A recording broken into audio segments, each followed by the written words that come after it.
On a aussi voulu ne pas basculer tout de suite dans les procédures disciplinaires qui s'appliquent habituellement quand vous êtes soumis à une obligation de vaccination et que vous ne la respectez pas. Donc on introduit une nouvelle procédure, c'est donc ce qui est dans le projet de loi qui est en cours d'examen à l'Assemblée nationale, de suspension du contrat de travail, évidemment sans rémunération. Et dès lors que le salarié a un pass sanitaire valide, alors on peut revenir sur cette suspension du contrat de travail. Alors, la suspension du contrat, ça veut dire qu'on n'a pas le droit de venir au travail et on ne touche pas son salaire. Voilà, le principe. Mais on est encore toujours dans l'entreprise. Voilà, le principe, c'est que dès lors que vous n'avez pas le pass sanitaire, on est dans des espaces où on veut s'assurer que les clients, mais aussi les salariés, ont bien un pass sanitaire valide, donc vous ne pouvez pas rester sur votre lieu de travail.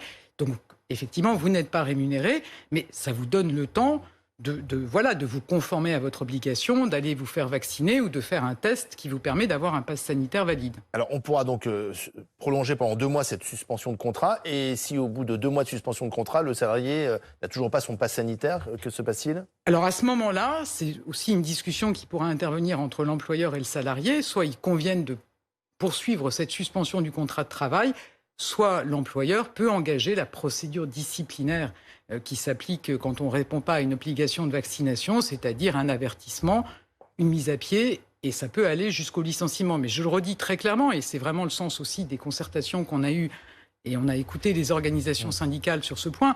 L'objectif, c'est vraiment qu'on trouve des solutions pour les salariés. On introduira demain, par amendement du gouvernement, dans la discussion du projet de loi aussi, la possibilité pour le salarié de convenir avec son employeur de prendre des RTT ou des jours de congé. La possibilité aussi, entre l'employeur et le salarié, de convenir d'une autre affectation dans un endroit où on n'est pas soumis à passe sanitaire. Donc l'objectif, c'est qu'on trouve une solution. Et puis moi, je n'ai pas de doute sur le fait que vraiment les Français, ils sont l'essentiel est convaincu qu'il faut se faire vacciner et on va faciliter au maximum la vaccination pour les salariés. Avant de donner la parole à Gaëtane Mélin, qui est la chef du service économie et des affaires sociales ici à BFM TV, une précision sur le licenciement. Ça ne sera pas un licenciement pour faute, mais ça sera un licenciement pour motif personnel?